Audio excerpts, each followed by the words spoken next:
Walihada, ingat, karena ini aftal malikiyah, ulama-ulama madhab Malik berfatwa, bukan ulama madhab Syafi'i, khusus ini ulama madhab Malik berfatwa. Biqatli mangkala, para ulama madhab Malik berfatwa wajib dibunuh orang yang mengatakan, wajib dibunuh orang yang mengatakan innan nabiyina wulida min majral baul, bahwa nabi kita dilahirkan dari lubang kencing.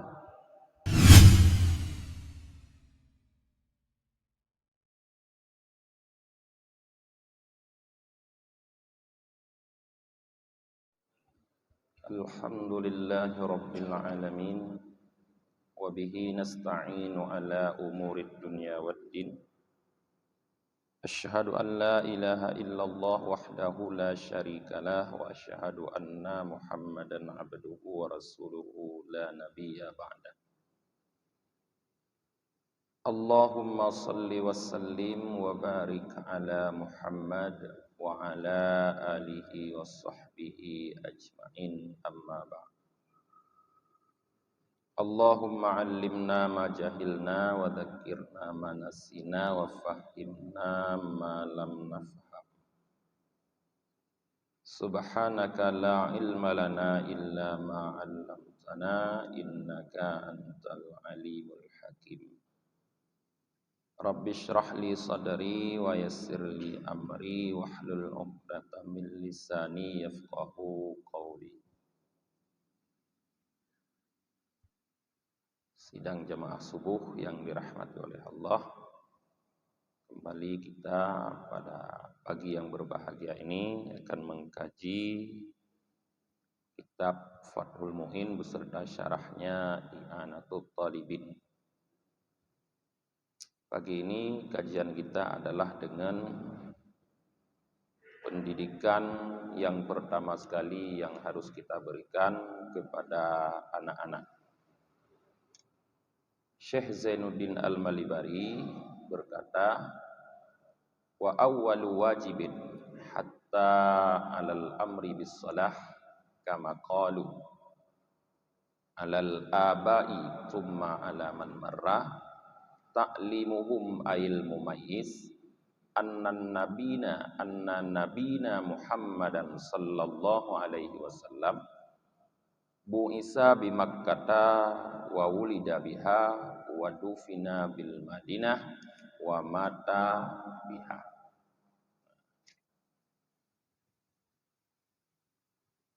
Pertama sekali yang wajib,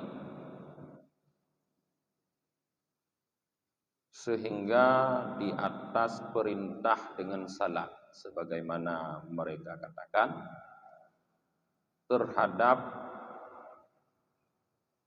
para orang tua, ayah-ayah, kemudian terhadap orang-orang yang telah disebutkan yang lalu, mengajarkan anaknya, artinya yang sudah mumayyiz, bahwa Nabi kita Muhammad sallallahu alaihi wasallam dibangkitkan di Mekah, dilahirkan juga di Mekah, dikuburkan di Madinah, dan beliau wafat di sana. Jadi para jamaah, minggu yang lalu kita sudah membahas tentang kewajiban seorang orang tua. Yang pertama ayah, kemudian kalau ayahnya tidak ada, ibunya, juga para walinya, juga orang yang dititipi anak tersebut, orang yang diwasiatkan anak tersebut, orang yang dipekerjakan untuk mendidik atau mengasuh anak tersebut. Mereka berkewajiban memerintahkan agar anak tersebut melakukan salat apabila umur sudah 7 tahun dan anak sudah mumayyiz. Mumayyiz artinya sudah bisa membedakan baik dengan buruk. Artinya pikiran anak itu sudah mulai bekerja, sudah bisa mulai diajak untuk berpikir. Dan juga disebutkan bukan hanya memerintahkan salat, tetapi juga mengajarkan kepada anak tersebut hal-hal yang berkaitan dengan salat, syarat-syaratnya, rukun-rukunnya, bahkan mengajarkan kepada anak tersebut tentang yang haram, yang wajib, seluruh ketaatan yang zahir, syariat yang zahir, sampai kepada sunat harus kita ajarkan kepada anak-anak.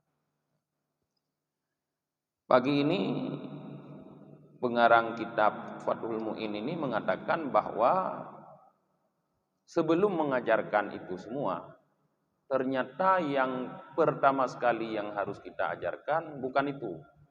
Yang pertama sekali itu adalah tahapan berikutnya. Yang pertama sekali yang harus kita ajarkan kepada anak-anak adalah tentang Nabi. Artinya anak-anak itu harus diajarkan dulu tentang iman. Seperti ada sebuah hadis diriwayatkan dari seorang sahabat Rasulullah bahwa beliau mengatakan kunna fi ahdi Rasulillah tiflan. Kami dulu di masa Rasulullah masih kanak-kanak, masih anak-anak. Kami diajarkan iman dulu. Setelah kami belajar iman, baru kami diajarkan Quran, maka iman kami menjadi bertambah dengan belajar Al-Quran. Jadi dalam hadis itu para jemaah, tahapan belajar pendidikan yang harus diberikan oleh orang tua kepada anak-anak, pertama sekali adalah iman, persoalan iman. Bukan mengajarkan membaca Al-Quran, memahami Al-Quran dan sebagainya. Bukan itu tahapan pertama. Tahapan pertama adalah mengajarkan agar anak-anak ini bagaimana tumbuh dalam hatinya iman. Setelah dia sudah menguasai dasar-dasar keimanan, baru diajarkan Al-Quran, kemudian Al-Quran itu akan menambah imannya.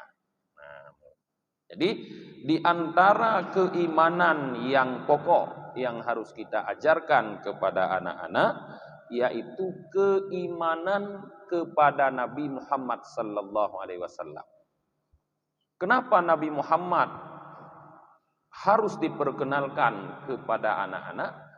Karena dengan mengenal beliau yang membawa keimanan itu sendiri, yang membawa Islam itu sendiri, maka kita akan bisa memperkenalkan kepada anak-anak kemudian kepada Allah Subhanahu wa taala yang diperkenalkan oleh Nabi Muhammad sallallahu alaihi wasallam. Karena mengenal Allah jalurnya melalui Nabi Muhammad. Karena orang tidak tahu ketuhanan Allah sebelum Nabi Muhammad menyampaikan hal tersebut. Jadi semua mengetahui melalui jalur Nabi Muhammad. Maka wajib kepada kita para orang tua untuk menyampaikan kepada anak-anak biografi Nabi Muhammad. Biografi Nabi Muhammad yang harus kita sampaikan semenjak beliau lahir sampai beliau wafat. Harus kita ceritakan kepada anak-anak bahwa Nabi Muhammad beliau lahir di kota Mekah. Kemudian beliau diangkat sebagai nabi pun di kota Mekah. Kemudian beliau hijrah ke Madinah. Di Madinah disitulah beliau wafat dan dikuburkan di dalam kamar istrinya Siti Aisyah. Itu secara singkat. Tapi secara luasnya kita perjelas lagi kepada anak-anak para jamaah. Apa-apa yang harus diketahui dari Rasulullah. Sehingga yang harus diketahui dari Rasulullah, selain biografi perjalanan hidupnya, biografi perjalanan dakwahnya, juga nasabnya. Baik nasab dari ayahnya ataupun dari ibunya.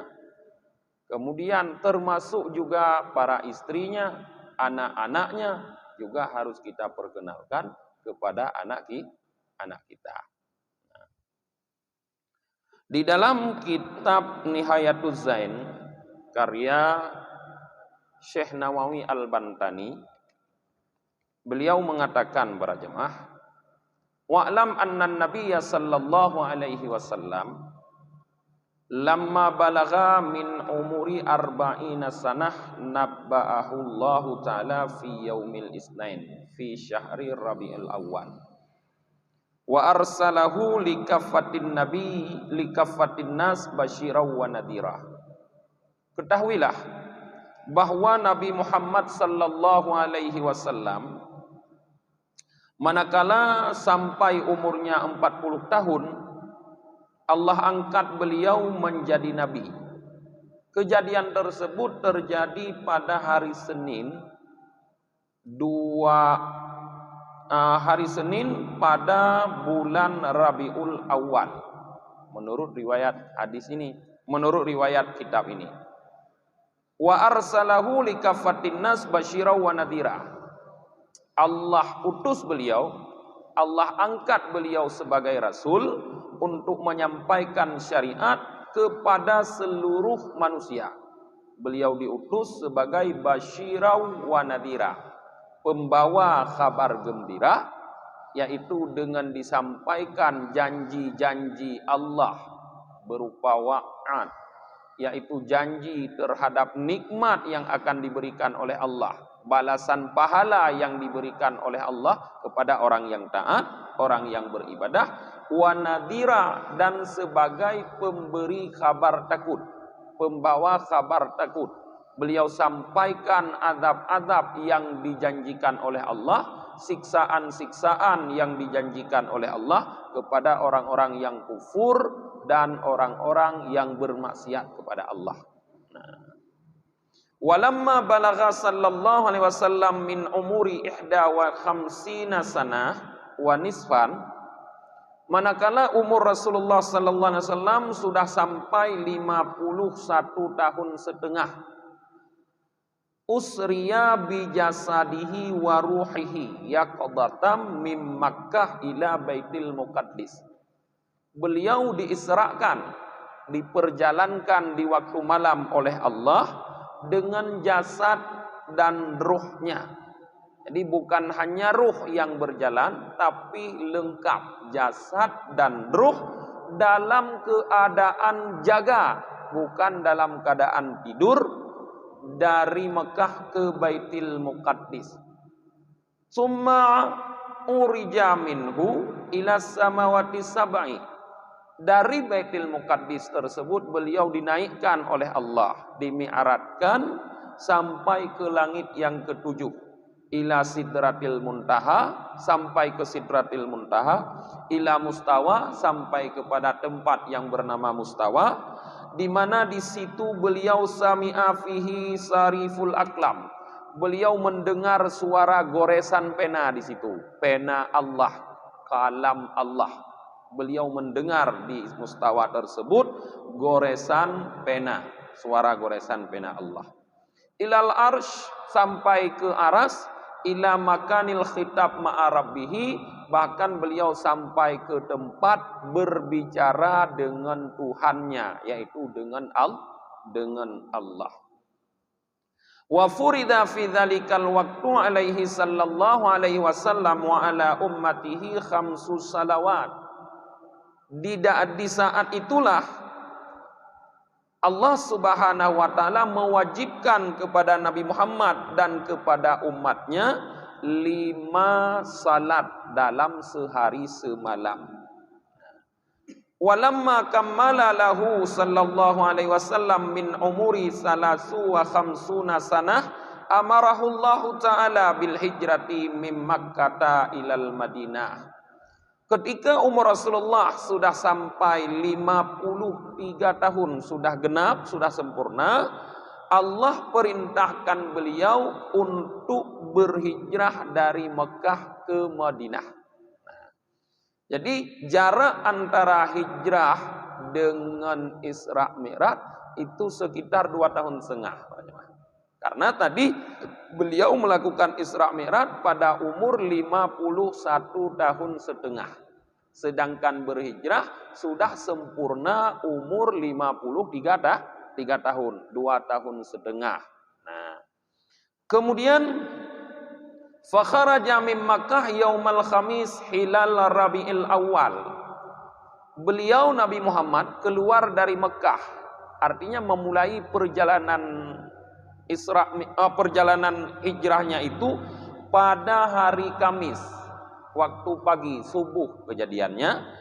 Hilal Rabiul Awal, artinya pada awal bulan Rabiul Awal. Karena yang disebut dengan hilal itu bulan kecil, belum bulan besar. Pada awal bulan Rabiul Awal. Waqtafa bighar Sur, dan beliau di dalam perjalanannya beliau bersembunyi di Gua Sur. Nah, tsumma kharaja minhu lailatal Isnin. Kemudian dari Gua Sur itu beliau keluar pada malam Senin. Dari rumahnya di Mekah beliau keluar pagi hari Kamis. Kemudian bersembunyi di Gua Sur, beliau keluar pada malam Senin. Berarti berapa hari berapa malam beliau di Gua Sur?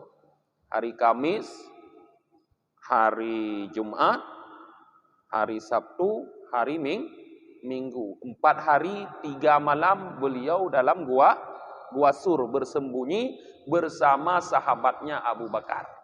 Nah, jadi keluar dari Gua Sur beliau pada malam Senin. Wa qaddama sallallahu alaihi wasallam Madinah. Beliau dari Gua Sur itu baru menuju ke Madinah. Yang dimaksud Madinah di sini bukan kota Madinahnya, tapi Quba, yaitu ke Quba, ke sebuah desa dulu yang bernama Quba, di mana kita tahu di situ ada sebuah masjid yang pertama dibangun oleh Rasulullah dengan tangannya sendiri, yaitu Masjid Quba. Sebelum beliau sampai di kota Madinah, di Quba beliau berhenti membangun sebuah masjid bernama Masjid Quba, nama kampungnya. Kejadian itu Yaumal Isnin Sani Asyara min Rabiul Awal. Pembangunan ya beliau masuk ke Quba itu yaitu pada hari Senin tanggal 12 bulan Rabiul Awal, sama dengan kelahiran beliau. Nah, kemudian walamma kammala lahu min umuri 63 sanah, di mana di saat umur Nabi telah genap 63 tahun, tawaffahullahu ta'ala, Allah wafatkan beliau. Wa kana dzalika yaumal Isnin, itu pun terjadi pada hari Senin. Wafat Rasulullah juga pada hari Senin Sani Asyara min Rabiul Awal, juga terjadi pada tanggal 12 bulan Rabiul Awal. Fadufina fi hujrati Aisyah radhiyallahu anha, beliau dikuburkan di dalam kamar istrinya, yaitu Aisyah radhiyallahu anha. Di situ beliau dikuburkan di dalam kamar istrinya, di tempat biasa beliau tidur, di situ dikuburkan. Wa kana hamluhu yaumal Isnin fi ghurratir Rajab. Syekh Nawawi Al-Bantani ingin memperjelas kepada kita mulai dari Rasulullah dikandung oleh Aminah sampai wafatnya. Beliau dikandung pertama sekali, artinya ada pertama sekali benih beliau di dalam rahim Aminah. Terjadi pertama sekali hamilnya Aminah, menurut disebutkan oleh Syekh Nawawi Al-Bantani adalah pada hari Senin juga. Hari Senin pada awal bulan Rajab. Hari Senin awal bulan Rajab. Berarti hari Senin yang pertama di dalam bulan Rajab. Wa waladathu yaumal Isnin au lailatal Isnin Sani Asyara min Rabiul Awal fi suqil lail min mahalli maulidihil masyhur. Aminah ibunya melahirkan beliau pada hari Senin atau malam Senin. Syekh Nawawi di sini agak ragu-ragu dalam mengungkapkan hari atau malam. Kenapa? Karena terjadi pada pergantian hari dengan malam. Di waktu terbit fajar Shadiq. Beliau ragu apakah itu masih malam atau sudah sudah hari. Pada hari Senin atau malam Senin, kata beliau, Sani Asyara, tanggal 12 min Rabiul Awal, bulan Rabiul Awal, pada waktu malam yang masih sepi di tempat kelahiran beliau yang sudah sangat terkenal, katanya. Nah, jadi beliau dikandung pertama sekali pada hari Senin, dilahirkan pada hari Senin. Dikandung pertama sekali pada bulan Rajab, awal bulan Rajab. Berarti umur kandungan beliau bulan Rajab. Kemudian setelah Rajab, bulan Sya'ban, Ramadan, Syawal, Dzulqa'dah, Dzulhijjah, Muharram, Safar, Rabiul Awal beliau lahir. 9 bulan. Rabiul Awal beliau lahir 9 bulan.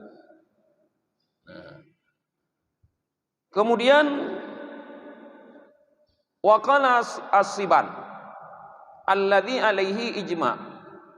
Seorang ulama bernama As-Suban, beliau berkata, menjadi ijma' kata beliau, annahu sallallahu alaihi wasallam hummila bihi yaumal isnin wa misluhu waladatuhu wa ba'satuhu wa khurujuhu min Makkah ay min gharisur wa usuluhu ilal Madinah ay Quba wa wafatuhu. Sepakat para ulama, ijma artinya semua ulama lintas mazhab kalau disebut dengan ijma.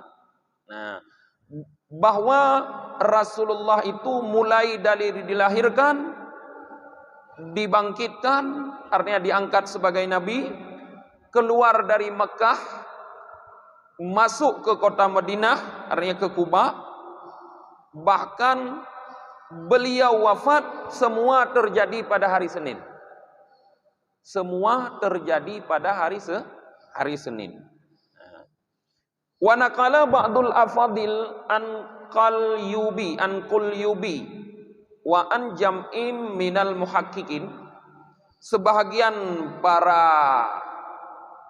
afadil, orang-orang yang punya kelebihan, menakal daripada seorang ulama bernama Qulyubi dan daripada sebuah jamaah daripada ulama muhaqqiqin, annahu sungguhnya sallallahu alaihi wasallam lam yulad minal farji, tidak dilahirkan beliau dari kemaluan.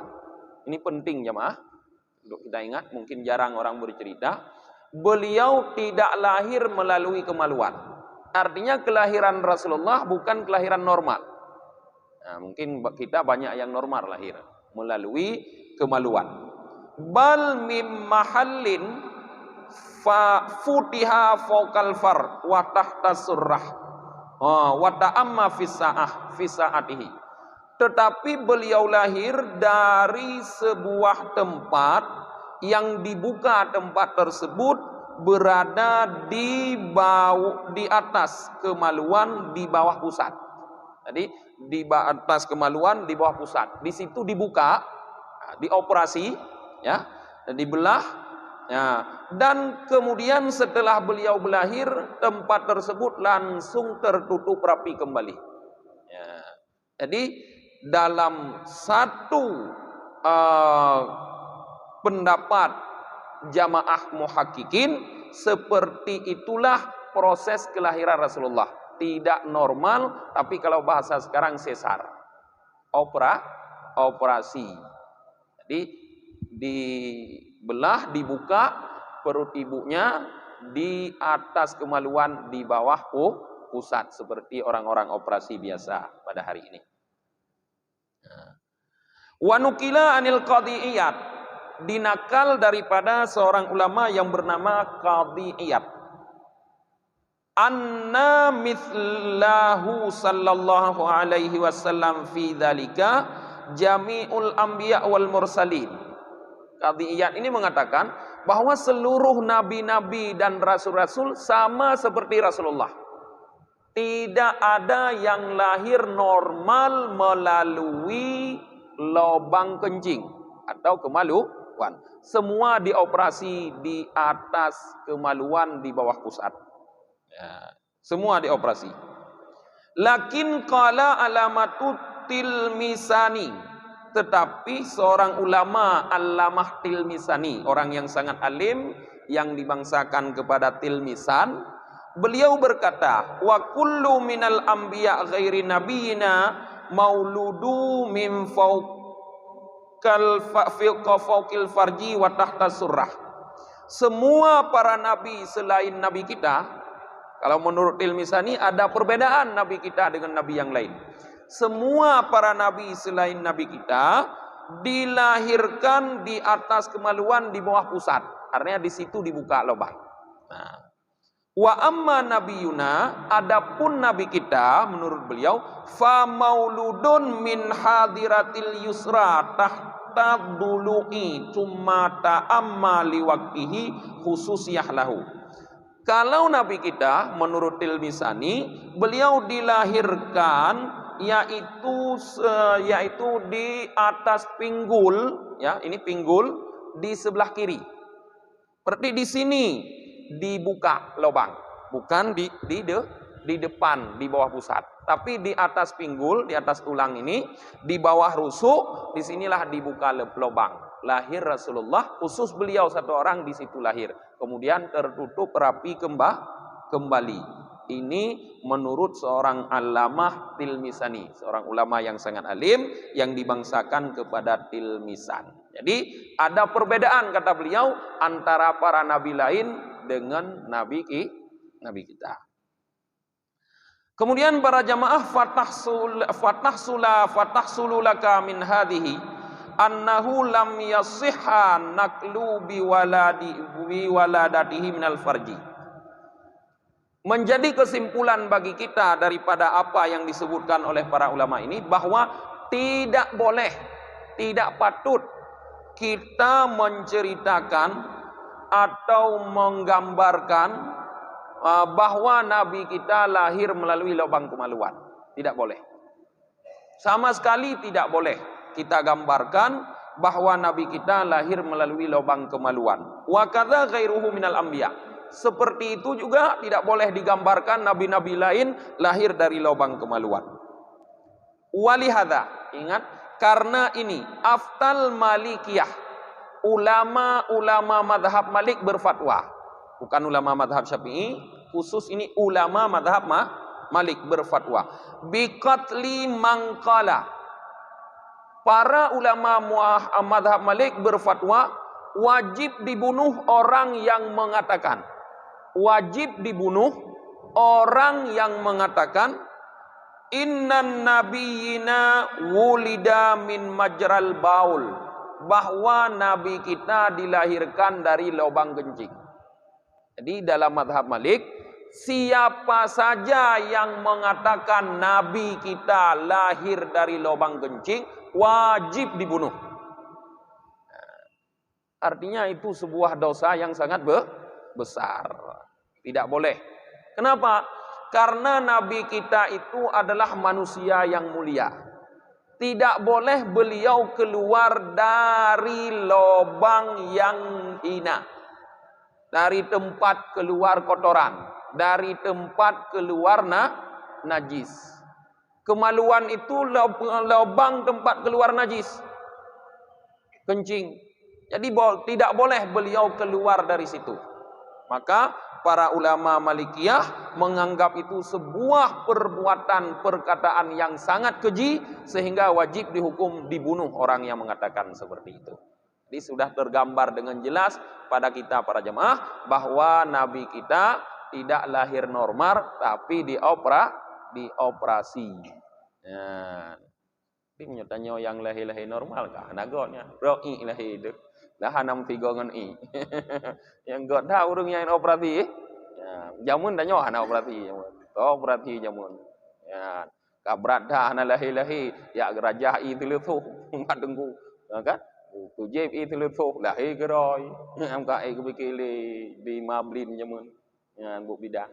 Jino ka operasi. Berarti bagus yang lahir operasi. Berarti mereka tidak lahir dari lubang yang keluar najis. Jadi tempat operasi berarti ada dua tergambar.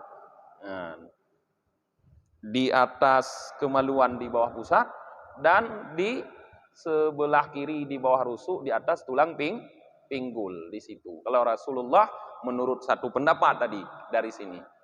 Nah, Nah, beliau dari sini dioperasi. Siapa yang operasi? Ya, kan pertanyaan. Dokter belum ada, ya kan? Alat operasi belum ada, rumah sakit belum ada. Yang mengoperasi adalah Jibril. Nah, yang membantu, yang menjadi susternya adalah Maryam dan Asiyah, diturunkan oleh Allah. Nah, gimana? Ana je sunnah. Operasi yang je sunnah. Nah, jadi yang membantu susternya Maryam dan Asiyah. Itulah orang yang pertama sekali mengambil Rasulullah setelah dioperasi oleh Jibril. Rasulullah kalau kita lihat cerita, beliau dioperasi beberapa kali. Pertama itu operasi ibunya di saat beliau melahirkan. Kedua, dioperasi di saat beliau masih kecil, masih dalam pemeliharaan Halimatus Sa'diyah di kampungnya Bani Adi. Nah, di waktu beliau kalau nggak salah berumur 4 tahun, lebih kurang ya. Karena umur 6 tahun beliau sudah kembali ke ibunya. Nah, di saat itu beliau dioperasi pertama sekali, yang dioperasi dadanya. Dadanya dioperasi, diambil hatinya, dibersihkan. Jadi pembersihan hati. Nah, dioperasi. Menyona dokter yang jeleknya ada tim yang operasi, ya kan? Pada hak dia buat tahu, ngamu ton anak glih-glih hati itu, nah, you operasi juga dokter, dah you cuci you nak gadah tipu-tipu iri, dengki, bakhil, nyan, takabur macam-macam you nak gadah. Nah, menyonanya ada tim bayu, ada mahai ada bayu. Terutuh juta kita bayu menyonanya, tak pula lampu-lampu, gak? Dah bayu menyonanya. Tapi hana alam tak? Dalam perkembangan ilmu pengetahuan belum sampai mengoperasi untuk mencuci hati, membersihkan daripada sifat tercela. Rasulullah dioperasi oleh Jibril. Kemudian operasi yang kedua, menurut riwayat adalah di saat beliau akan berangkat. Di umur beliau sudah tua tadi, 51 tahun setengah Isra Mi'raj untuk menghadap Allah. Beliau dioperasi juga kembali oleh Jibril. Dicuci juga hatinya oleh Jibril untuk menghadap Allah, agar beliau menghadap Allah dengan hati yang bersih, tidak ada sedikit pun kotoran. Nah, jadi para jemaah, inilah singkatnya karena waktu kita yang perlu kita ajarkan kepada anak-anak, yaitu biografi Rasulullah. Taputuri kepada anak kitanya semenjak Rasulullah lahir sampai beliau wafat, dengan cerita apapun tentang beliau, cerita bangsanya, nasabnya, keturunannya, anak istrinya, sanak saudaranya, proses perjalanan dakwah beliau sampai beliau wafat. Ini wajib diajarkan. Nah, juga wajib diajarkan tentang seluruh hal-hal yang wajib diketahui secara umum oleh semua orang Islam, yang kalau seandainya itu diingkari, dia menjadi kufur. Artinya persoalan-persoalan hukum yang ijma ulama juga harus diketahui oleh anak kita. Karena kalau dia mengingkari, dia akan menjadi kufur. Karena tidak diterima alasan dia mengingkari karena belum mengetahui, kecuali 2 jenis orang. Itu boleh beralasan dengan bodoh. Yang pertama, orang yang baru masuk Islam. Mu'allaf, artinya dia baru masuk Islam dalam waktu dekat. Bukan mu'allaf yang sudah bertahun-tahun. Karena kita asal orang dari luar agama kita masuk ke dalam agama kita, selalu kita sebut mu'allaf. Tapi yang maksud yang baru dalam waktu dekat baru masuk Islam, itu diterima alasan bodoh. Yang kedua, orang yang lahir di tempat yang di situ tidak ada orang yang bisa mengajarkan dia. Dan dia tidak bisa menempuh perjalanan untuk mencari guru untuk belajar. Nah, itu juga diterima alasan bodoh. Bermakna kita yang hidup di sini, yang dari lahir sudah Islam, itu tidak bisa beralasan saya tidak tahu. Kalau kita mengingkari sesuatu yang bisa diketahui dengan mudah, mengingkari itu, dan para ulama sudah ijma baik masalah wajibnya atau masalah haramnya, maka pasti kita jadi kufur, pasti kita jadi kafir. Contoh seperti mengingkari wajibnya salat 5 waktu. Menyona urung yang pegah sembahyang 5 waktu hana wajib, atau salah satu dari sembahyang 5 nyan pegah hana wajib, itu tidak perlu diragukan lagi orang tersebut telah kafir. Kafir ya, ana perlu diragukan lagi. Kafir. Para jemaah. Mungkin nilai mendeng para jemaah yang ingin bertanya.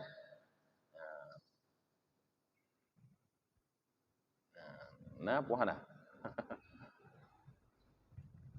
Ya. Iban?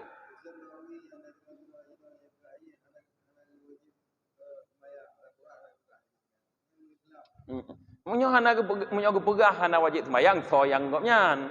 Kita tidak melihat di mana dia, siapapun kafir, tidak perlu diragukan. Siapapun orang tersebut, ada musuhna sira ulama mungkin. Karena kabrat kajian mungkin lewat ke kaji.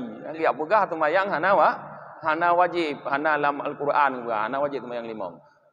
Para ulama sepakat menyatakan itu kafir. Bukan ulama sekarang, dari zaman dulu sudah dijelaskan oleh para ulama, kalau mengingkari kewajiban sembahyang, kafir. Mang tanya jino handa juk pegah kafir tak kai? Ya, aku dah pegah kanon muslim. Kanon muslim. So yang keingkarinya sudah non muslim. Pokoknya bet dapat pilih lah. Gimana? Ya.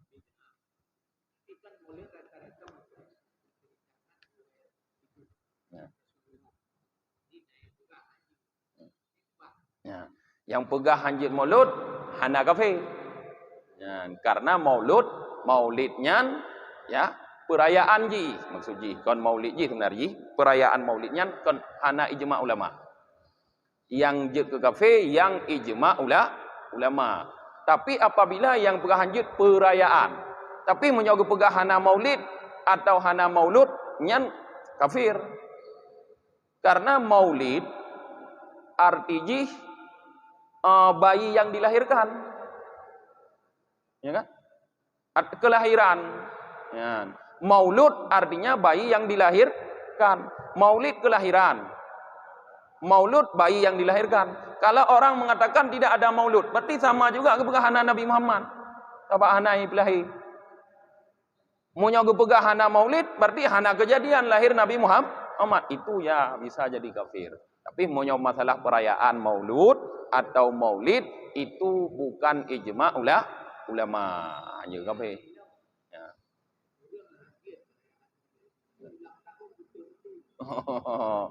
Ya, nyan aneh ya.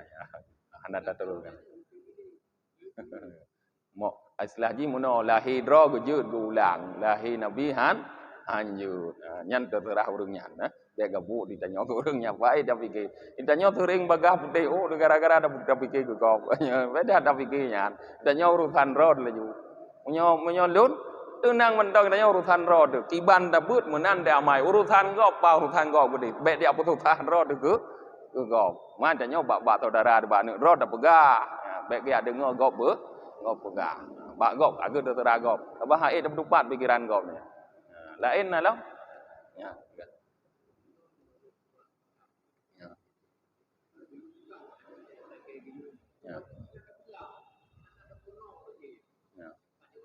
Karena ya, yang kada depui le hukum pernahnya wajib. Pegah mana wa awwalu wajibin. Pertama sekali yang wajib dalam pendidikan anak yang dimaksud adalah mengajarkan ini. Rupanya jamun rojeh wadana umit tanya ubu hana pernah dah pegah kibannya. Ya. Hana dah pegah geron. Nah pernah dah pegah ba urang lain.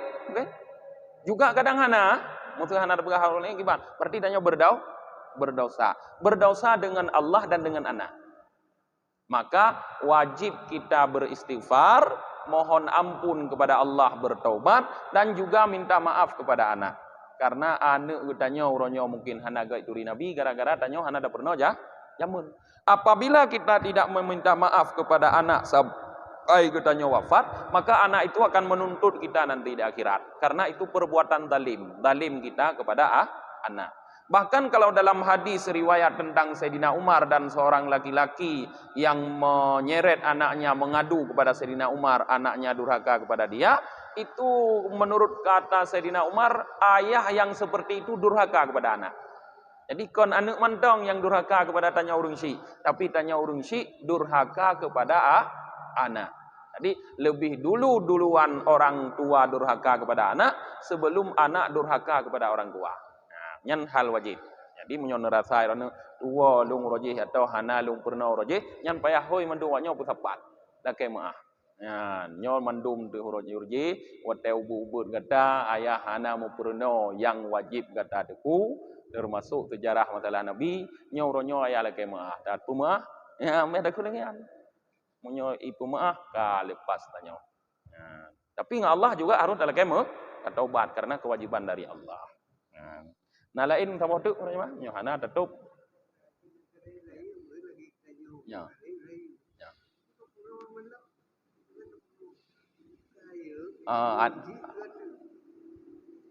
anu karai rayu yo hubut yo purno mutu jino karayo depu payah da purno mentang puan ali unum tetap nyoka hana ge purno le urung si de yo hubut dan umum ji sang da nyonyo hana ge purno yo hubut munyona da jabut bacut-bacut ba but nah nyo hana kagak hana nyo wet-wet de jamun kagak hana maka sampai ronyo hana ge da doa de sirah nabawiyah sejarah nabi wajib da purno jino.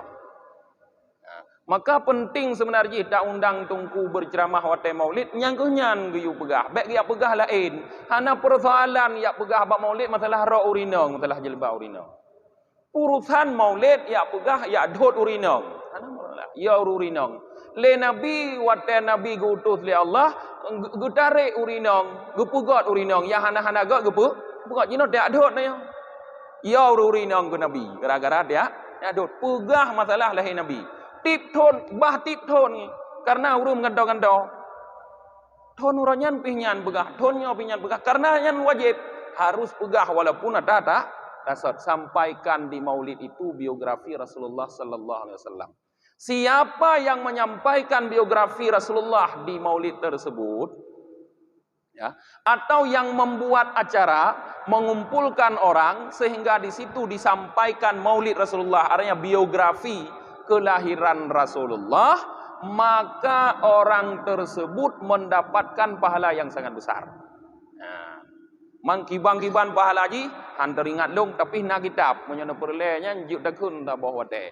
Na kitabnya kitab karangan Ibnu Hajar Al-Haytami nan kitab ji Nikmatul Kubra fi Maulidi Sayyidi Waladi Adam. Nikmat yang sangat besar pada kelahiran penghulu anak Adam. Ya, karangan Syekh Ibnu Hajar Al-Haytami pengarang kitab Tuhfatul Muhtaj. Nah, sampaikan inan perkataan para sahabat sampai perkataan para ulama tentang kelebihan maulid Nabi. Mungkin mentang para jemaah karena waktu istirahat roh tutup pengajian kitanya dengan baca doa akhir majelis subhanakallahumma wa bihamdika wa nasyhadu an la ilaha illa anta wa nastaghfiruka wa natubu ilaik subhana rabbika rabbil izzati amma yasifun wassalamun alal mursalin walhamdulillahi rabbil alamin sallallahu ala Muhammad sallallahu alaihi wasallam sallallahu ala Muhammad sallallahu alaihi wasallam sallallahu ala Muhammad ya Rabbi salli alaihi wasallim